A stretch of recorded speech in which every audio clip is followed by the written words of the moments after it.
Brian, you're very welcome to the Happier at Work podcast. I know we connected through a past podcast guest, which is one of my favorite ways to connect with my podcast guests is through other guest recommendations. Right. Bev Atfield connected us maybe a year ago or a little bit more, and we had a Yeah, it brilliant was about a year ago. conversation. You were had either just started your own podcast or were about to start, and we just had a great conversation all about podcasting. So I know this has been kind of on the agenda since the end of last year, probably. And I'm really looking forward to our conversation today. Do you want to let people know a little bit about your work history, your background, and what brought you to where you are today? Yeah, no, absolutely. Well, first, thank you, Aoife, for bringing me on the show. Yeah, it was wow, time really flies. It It has been, does. about a year. Um, so yeah, as you mentioned, I'm Brian Aquart. My background is really as an employment attorney, right? So I was in private practice for a couple of years prior to then moving into city government here in New York. I'm based in the States. So I'm in New York, and I worked for two different government agencies. Total was about 6 years, three and three apiece.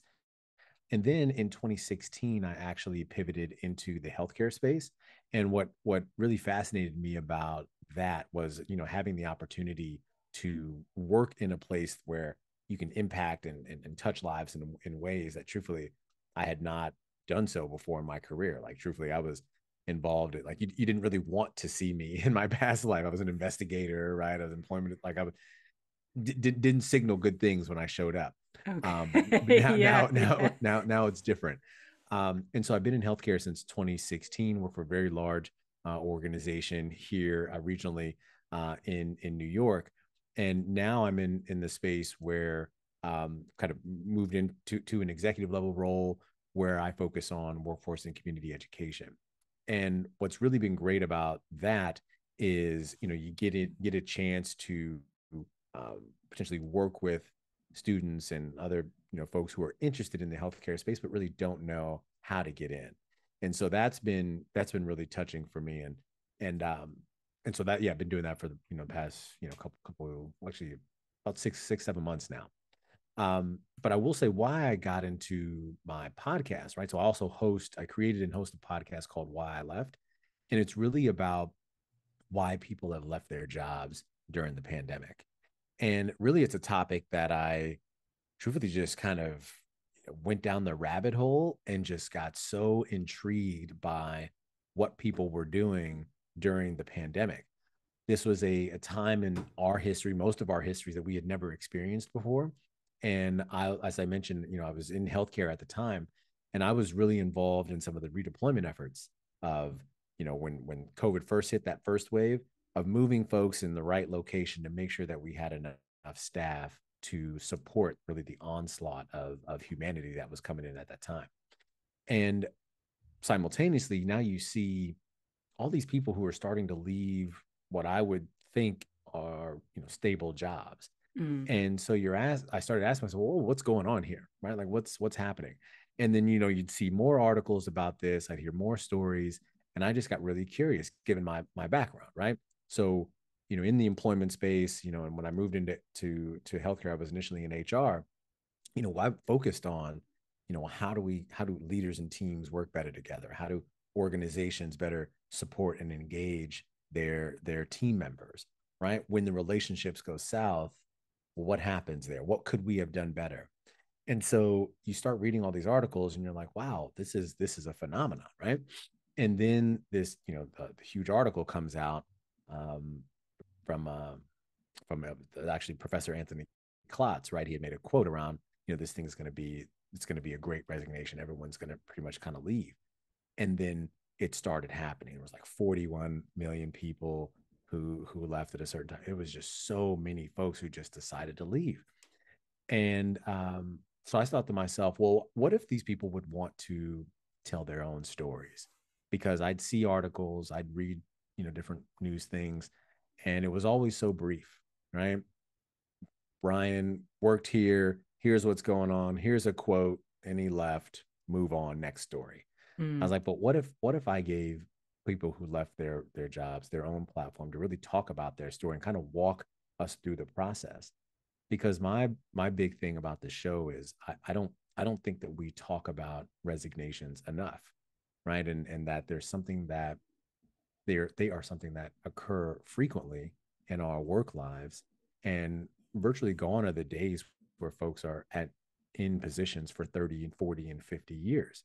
So when you think of the amount of people who have resigned, regardless of great resignation or not, there's something behind that. And Mm, I think there's something that people could learn from that, either about the process, the steps that they did to get there, and truthfully, what has happened next, and some of those insights that they've shared. So that was really the origin of the show. And then it was just about getting people to join, right? So that first season, my goal was to get to 20 episodes, and I got it. And what was great was that I mentioned, Anthony earlier, was I reached out to him during that first season, like, hey, you coined this phrase. I mean, I'd love to get you on the show, right? And so yeah. we talked for a few months, and he was actually in his own pivot at the time. And then he opened up season one. And so it was great to get him on the show, talk about what led to that, because truthfully, it's really the origin story for why I even created a podcast in the first place. Yeah. And it's been a lot Yeah. of Yeah. fun. I mean, there's loads that I want to ask about there. Yeah. Maybe the pressing question is about Anthony and that pivot that he's made. And you kind of wonder about these things. If he's doing this research and he's realizing all these things, then he's like, oh, well, maybe there's an opportunity for me to be part of the great resignation, or for me to resign as well. When things are in the back of people's heads, I think it makes us more curious about what's going on out there. So any wisdom to share around that without giving too much away from the podcast episode itself? Yeah, no, no. Well, I would say, I mean, so that's exactly what happened. I think, he saw an opportunity, or he received an opportunity that was truthfully kind of once in a lifetime, Mm, where, he noticed, he was like, if not now, then when? And yeah. he happened to jump on that. And so, the irony of, the guy who coined the great resignation phrase ended up resigning himself, Mm, and going, overseas, was, something that wasn't lost on him. And, he gives a really, really good story as to kind of what led to that for him. He talks about a few things. I won't give it, like I said, I won't give away too much, but like he talks about some of the, the push and pull factors that lead to folks actually resigning. And, so I would definitely encourage folks to check that out, and learn more about what that means, mm, because it was interesting. And then, and once he kind of put that into perspective, I then had to reflect on, obviously, season one guests, and some of the other folks who I had been talking with, and I'm currently talking with, in season two. And you think about that, it's very similar, right? Because not everybody is leaving. So we're here. I'm on the Happier at Work podcast. There's a lot of folks who weren't that happy at work to mm, begin with, yeah. and the pandemic gave them space to actually recognize that. Yeah. And once they did, and I truthfully think this is for a lot of people, it's kind of hard to go back. Kind of hard to go back once you realize that, hey, maybe this isn't for me. And if I can find a way to, make, home life work, either with significant other, kids, or whoever, and doing something I'm really interested in, then why not? Mm, And so that it's been great to hear these stories, because there's so many revelations that I've just come across, that I think it's beautiful, one, that they're open enough to share that with, truthfully, a random guy from LinkedIn more often than not, right? love um, it. so I love that they're able to do that. But then it's helpful for other folks to hear, like, hey, you know what, I'm not alone in this, because truthfully, that is one of the pieces of feedback I get the most around that. Oh, I'm able to really, I saw myself in him or her, and God, that really stuck with me. And when I hear that, I'm like, okay, good. I'm on to something, and let's just keep the content flowing. Yeah, no, that's brilliant. But I think it's interesting that I think, let's say, prior to the pandemic, and maybe even to a degree now as well, people are so busy just doing that they're not really taking that step back to think about what they're doing. Mhm. And you're so right, the pandemic gave people space to really reflect on where their life was going. Is this really what I want? It's Yeah, I love this idea of the push and pull factors. I'll be checking out that episode for Yeah. sure. The Yeah. other thing, I suppose, from your own perspective, I'd love to understand more about what you've learned through the process of talking to all these people. Like, is there a common thread rather than just not being happy at work? Is there something that kind of ties all of these people together, or is it their unique experiences? Like, what's going on that people resigned, or at least the people that you spoke to? Yeah, I would say the common thread is that when you go through an experience like truthfully more often than not a once in a lifetime experience that Yeah. we had Mm, with COVID, it really changes you. It changes everybody. And throughout, whether the folks who have come on the show have been, because I sometimes blend the topics with, either coaches or folks who may not have left, but just could give some insight into, things that have occurred. And even if it's someone who hasn't left a job, this theme of I am different, like these past 3 years, I am different than I was before. That's been a consistent theme. Now, yeah. what that difference means, that's where you then get the variability, right? Because, I have, the one gentleman who said, look, I now have this time. I want to, why would I commute an hour both ways to work? Yeah. Now we're going remote. Okay. We're going to be doing this. And now I have this freedom to do X, Y, and Z. Okay, great. But now I'm remote. Now I can do some of my passion project that I've been working on and still do my day to day and be fine. Mm, Because what I decided to do now is now that I'm not commuting for this hour and a half, I'm going to do side hustle work in the morning. Then I mm, do my day job, do a normal day job. And then what I would have been commuting, I'm now going to do side hustle work there. And that then allowed him to scale his business quicker and yeah. then leave. Right. And then there's other folks who now the time gave them, because some folks, not everyone's leaving to become, entrepreneurs, solopreneurs. Some folks say, now the time gave me an opportunity to say, this is the type of organization that I want to be a part of, or this is the type of work that I really want to do. Where can I find that? And I love hearing those stories because those are folks who they still wanted to be in some type of industry, but they want to be a part of something greater. And I commend that. Right. And so it's really been a mixed bag. I think so. Other than the pandemic really changing everybody, the other common theme, and it's one of my phrases I love to kind of talk about is that what you notice through the people who I bring on is that we're all much more connected than we want to give ourselves credit for Mm, in this human experience that we're all living. And to have one event happen in our lives that touches everybody is so rare, is so rare, right? And of the ones who have that has touched everybody, we could probably name some of those, right? But this is kind of ours, if you will. And because of that, people now are like, all right, how am I gonna how am I gonna use this to better what I need for myself or my family, right? But more often than not, people are really taking that look inward to figure out what it is that they could do, because now I want to make sure that I'm not making the same mistakes that I was doing before. yeah, I love that. Absolutely love it. And it's so right. Like it is, I think one of the, if you can call it a benefit, I'm not sure if you can really, but one of the positives, let's say, of COVID was that sense of connection with other people. And my worry at the other side, and who can tell whether it's over or whether it's still going on? Because I know people who are still contracting COVID, but it's not talked about in the news anymore. It's not really press worthy anymore because so we feel like we're at the other side of it. But I think the worry is that loss of connection again, that we're not feeling that sense of community with other people anymore. I love this idea of and I kind of the Great Resignation, I sort of assumed people were going to find other jobs as opposed to being entrepreneurs, but it's interesting to Yeah. know that there is that kind of mix. There is a bit of entrepreneurship there as well, and a little bit of like finding something the type of work that I want to do, and having more time to reflect on, well, what does that really mean and how do I best bring out my strengths?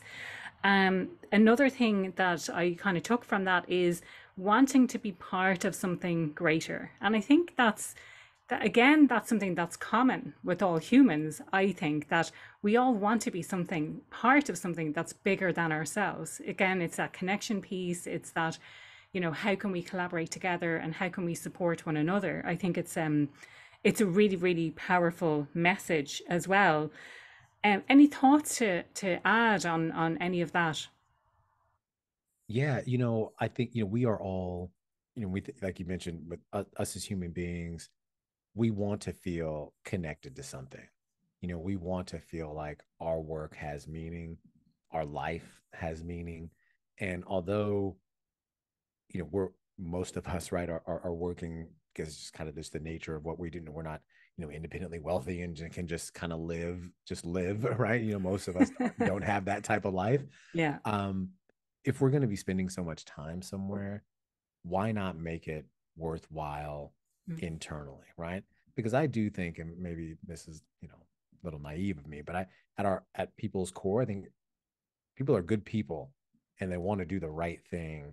They want to contribute positively to society and whatever that type of way, education, tech, or whatever the case may be. People genuinely want to do that. And but at times, sometimes, you may not be working in a space that really drives your purpose. Mm. But when you get a chance to do that, and then you actually are doing it, it's then hard to turn back, even if, and I've heard this before, even if you're not making as much money as you used to. Mm. And so, you see those things, and I commend folks who have given themselves, the space to decide that and make those decisions, because you can tell it's really, they're living a happier life. Yeah. Yeah, yeah. No, I totally agree on that. And, I suppose it's the whole philosophy around happier at work is if you are spending so much of your time at work, you do want to make sure, like for me, it's the people thinking about the impact that they're having on the world and the impact that they want to have on the world and how to make that. And you mentioned the word purpose, like how do you bring it back to purpose? And I just made a note here saying that money is not purpose.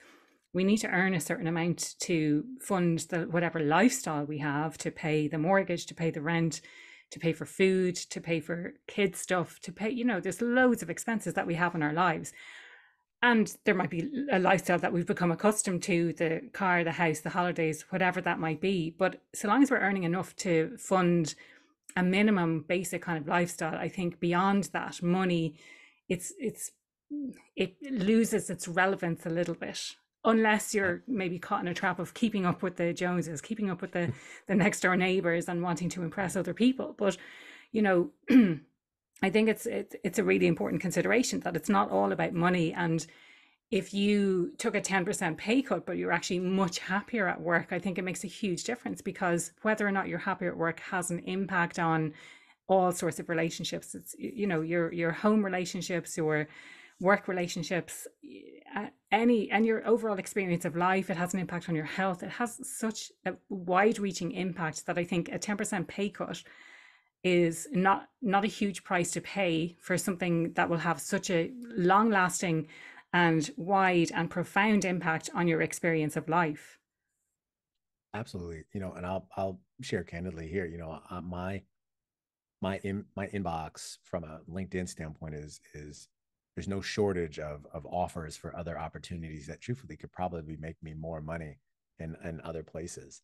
But what I've found is that, I'm working at a place now, and what, COVID changed me as well. Mm. We talk about purpose driven work. I wrote an article about that, like right around, I think it was like 21, I believe. It was like the year anniversary from when COVID actually started. It was like March 14th. Yeah. And it was actually called, purpose driven work. And what was interesting was I joined healthcare looking to make a difference and all those things, but, I'm not a clinician or anything like that. So I'd never really touched patients in that way. But how I mentioned earlier that I was a part of some of the redeployment efforts, there was an initiative that, this command center that was a part of leading, that allowed us to actually save lives because we were able to move folks in the right places, and all of that. And it was the first time in my life that I had experienced that type of feeling of impact in this type of way. Because, look, I'm like I said, I'm not saving any lives, and some of the work I was doing, I was impacting lives, right? Arguably, people could say in which type of way you're impacting them. It's kind of, depending on which side you're sitting on, right? Um, but with this one, to actually save lives, it touched me in a way and it impacted, like, oh wow, and I'll never know who those people were, never know who those families were, but the fact that it happened and it got relayed to us, it really touched me in a way. I was like, oh wow, this is a feeling that I'd love to continue. It was almost like a high you were chasing. Like, I'd love to continue this. And now, granted, I may not be able to save lives in that type of way, but maybe I could work on something that saves or impacts lives positively in a way that I may not have been able to do before. And that's truthfully what I ended up kind of creating for myself within the organization, was an opportunity to impact lives in a way. And currently it's around, students and some of those types of initiatives, but impacting lives in ways that allows folks to see their trajectory differently. People want to get into healthcare, they don't know how to do it. But if we're able to, we partnered with a big school here, school system here, to say, hey, we want to expose kids to these types of opportunities. And I recently kind of wrapped up that project a couple months ago, and to hear the feedback, to see the learning happening, it fed that piece of me. Where I was like, oh wow, like, they've changed kind of their thought process of what they thought healthcare was because of this experience. Mm. And that's awesome to have been a part of that. And the team I was a part of leading, we're into that. And so now it's like, boom, I think I found a nice little area, right? Yeah. And I won't be kind of, look, there's offers that come and I'm like, geez, wow, that could be something. But what is it exactly, right? Yeah. And so Yeah. much more strings typically attached to that than you see in the JD. But right now I'm in a really, really good place where I kind of get to feed that part of my spirit and feed that part of my purpose, make some money on with it as well. And so, to your point, like, that's how I'm kind of, truthfully, my 9 to 5, that's how I'm kind of bringing this all together. Yeah. I'm Yeah. living Yeah. it. I'm living it. Yes, love it. Um, I'd love to come back to this idea of purpose. And again, something that sprung to mind from a previous podcast guest, Shareth, who talked about purpose as big P versus little p. So you can have big P purpose and little p purpose.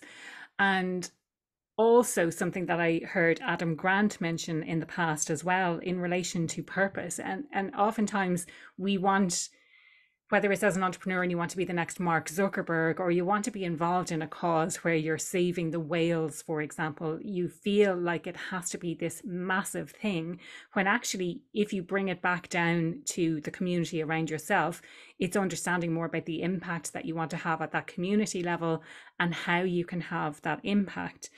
Um, so like, for me, it kind of, like, you're directly impacting on people's lives. It is a life or death situation, but oftentimes people, when they're working, it's not that life or death situation, but they still want to be able to have that impact. And I suppose it's a reminder that the impact doesn't have to be life or death. It doesn't have to be save the whales. It doesn't have to be this massive thing that you do.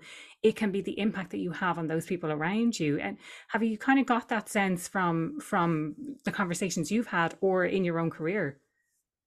Yeah. So I'll start with, me personally. So my one of my phrases is, my goal is to facilitate interactive dialogue that positively impacts the human experience. And that is a very high level kind of goal. But how I do that is through some of the conversations I have. I mean, on the side, I do, I consult and do trainings on things like, reasonable accommodations and just bias and things like that. And we talk about just being more open to how other people show up at work, how we can ensure we're a bit more inclusive at work, right? And so I've talked about that, and so that's my big umbrella for me personally. And for others, I would say something similar as well. There are folks who recognize that, hey, look, I want to. Got a gentleman I talked to who was into real estate, and what he is trying to do, a gentleman named Kamal, what he is trying to do is change the perception of folks who may be on Section 8, right? Which here is around basically assisted housing, uh, the folks who need assistance with living expenses, and buying into properties that allow folks who may be on Section 8 to, one, be in a property that is obviously well maintained, all of that, but then it allows them the freedom to do some of the other things that they need to do that eventually they truly may get off of that program, Mm. right? And so it's given him, and he was in finance before that, right? But now it's given him an opportunity now to scale something that he's passionate about and impact people and families in a much broader way. And I commend things like that, right? And another young lady who actually from the same place as the gentleman Kamal I was talking about, a woman named Jennifer, she started her own marketing company. She had realized she's been doing all this stuff for years and doing, climbing the corporate ladder, and recognized that, when she got to a certain place, it may have been a bit empty. But now she's able to, how can she help other brands with their marketing, but also too, her and her husband kind of started this spot in Columbus where it's like a gathering of like-minded individuals, entrepreneurs, and doing things for the community, that now she has space and time to do that.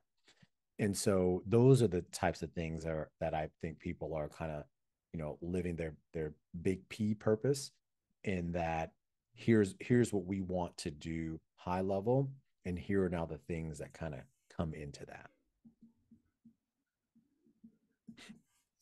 Love that. There was something that you said earlier that you alluded to was about creating something for yourself within your own role.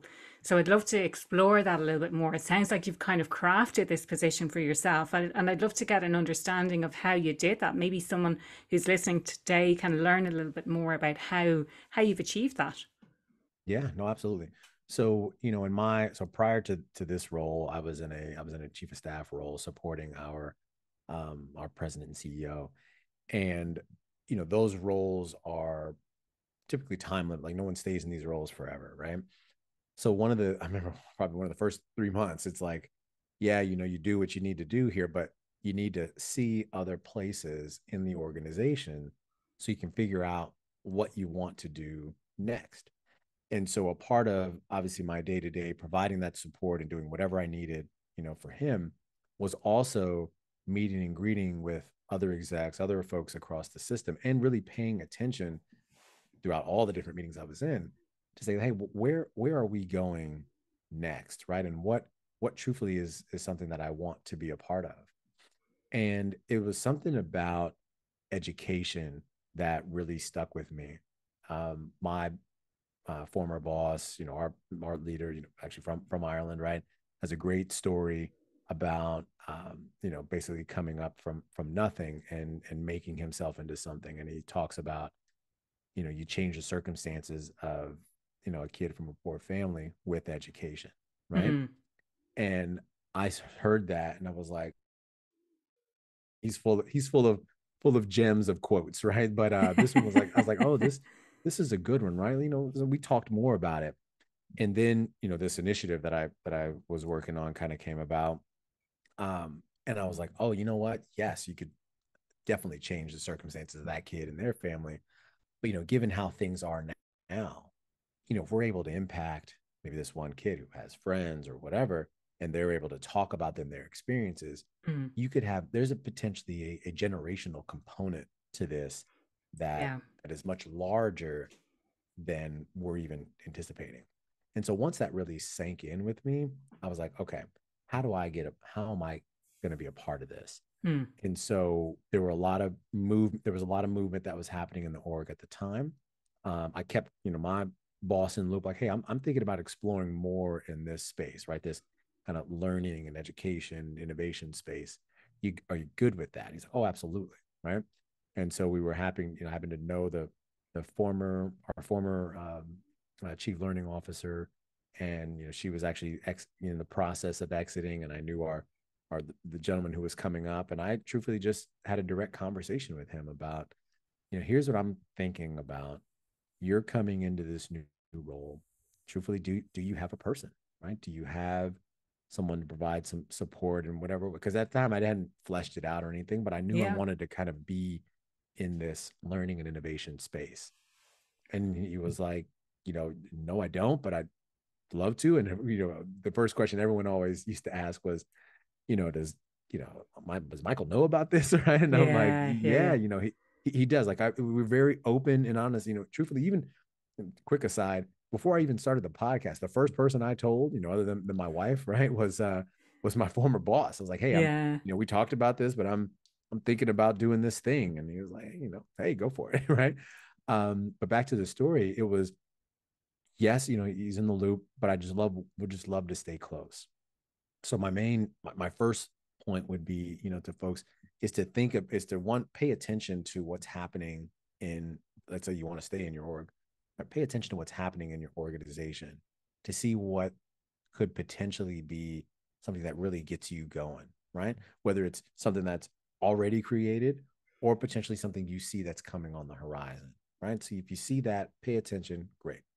Two is you can't be shy. And I Mm. truthfully, I'm not here. I didn't get where I'm at by, being shy. Trust me. Yeah. Yeah. Okay. Yeah. Yeah. Right. So um, you have to ask, right? And well, here's what I'm thinking about. And even if it's not fully fleshed out, here's high level what I'm thinking. I'd love to explore this with you. You have a great opportunity where, truthfully, you're coming in at a clean slate. I had a couple great mentors at the time who really kind of coaching me throughout the process, because I saw what was happening, right? And granted, the vantage point where I was, you know, about as high as you can go, right? And so I'm like, I see what's going on. Mm. I want to get in early, because what I didn't, the best piece of advice I got was, if you see something, go for it, because the train only comes around once, right? Oh, yeah. If it comes around again, the cars may be a little different, right? And so, Mm. and that stuck with me, because if I were, he's coming in, new leader in this space, in this space, let's be a part of what's kind of now a part of the build, as opposed to now folks are already kind of in, and I may have missed an opportunity, and so I didn't want to do that. So paying attention, not being shy, being open about what you're looking for. And then as things started to flesh out, I made a formal pitch about what I could do, what I'd like to be a part of, and it really started to solidify, like, okay, yeah, I'm really interested in this education space. I'm interested, obviously, from a workforce standpoint. I'm interested in how we're working with the community in this regard. So how do we bring this together to ensure, and mind you, there are other groups who do similar things, but how can we bring this together? Maybe this one initiative that I had was an initiative called like Future Ready, um, that that could show, like, hey, here's how we could bring multiple departments together in one thing and get a lot of good traction out of it. And truthfully, it worked and is working. Mm. And so that's what's been helpful. Now, you had to kind of show results, right? And I was able to do that, or we were able to do that with some of the feedback that we got from the students, some of the publicity that we ended up getting. And so it was very helpful. And truthfully, I was very intentional about making sure that, one, we were able to show how meaningful this was, not only for the students, but also for the school system who we were kind of working together with, and that helped. That helped just kind of bring everything together. And now I'm at a place where, you make this pitch. Truthfully, it was a little nerve wracking in the beginning, because going into something that you kind of envision and create, there's not much, like, well, how did they do it before? Like, I couldn't tell you, right? I mean, I just Yeah. came up with this thing, right? Um, but It's but brand new. it's brand new, right? But now it's like, okay, here's what we're able to do in this short period of time. Now, how can we replicate that, right? And so my big three pillars, day to day for my day to day job are around you know talent pipelining, reskilling and upskilling, and then kind of the thought leadership, AI and innovation work. And so I kind of dip in and out of each three on any given day, and that's been a Brilliant. lot of fun. Brilliant. I think it's so interesting, I think. And, an earlier conversation I had on the podcast was about taking responsibility and taking control and being proactive in your career rather than waiting for opportunities. And I think it's such a prime example of spotting an opportunity and going for it, making your intentions clear and then pitching and getting the support that you needed to make that transition as well. So Yeah. well done. Well done to Yeah. No, you. thank you. Thank you. Thank you. Brian, something that you mentioned very early on in the conversation, and I've been meaning to kind of come back around to this, and that's more from the organization perspective. So if you're talking to all of these people who've left, and we know that the Great Resignation has happened, one of the things that you said earlier was, what could we have done better? So as an organization, what do you think organizations can do better to retain staff, more generally speaking, and maybe specifically in these times of crisis and change? Yeah, I think a lot of it we're kind of seeing now, right? But one of the things that you hear big themes around burnout, around folks not recognizing how stressed they actually were until they truthfully had this time to kind of sit. But one of the things that I think is important, to the extent that it's able to happen given the respective industry, is that remote work opened up a ton of opportunity for folks, family wise, home life wise, to really continue to do what they needed to do successfully, and also more successfully manage their life. And so when it comes, so my advice from an organizational standpoint is, when it comes to the flexibility around people's work schedules, I don't think we I don't think we can go back to pre 2020. No. And you see a lot of organizations, and I don't know if that's happening overseas as well, but you see a lot of organizations here stateside who are now kind of reversing the clock on, before it was people wanted to work. I saw a funny meme about this. Pre 2020, it was like, we want to work flexibly. No, we can't do it. People are going to take advantage, blah, blah, Yeah. blah. 2020 comes, we need everybody to go We to have remote. to. Yeah, you're Yeah. and everyone's doing great work. I've seen some of the numbers. People productivity is up. People are truthfully sometimes working longer, right? Because you Yeah, don't, when you're exactly. sitting at the desk, you don't Yeah. know. So that's a whole other aside. But productivity is there. And now pandemic is quote unquote over. Now we need you back. Working remotely didn't work. Well, wait a minute. Yes, It was working for 3 years. exactly. Um, and so to kind of play these games with employees is I don't think it's a smart move, right? And you know, people may have different opinions on that. I'm comfortable with that, but I think that this remote work, I think the future, truthfully, is hybrid.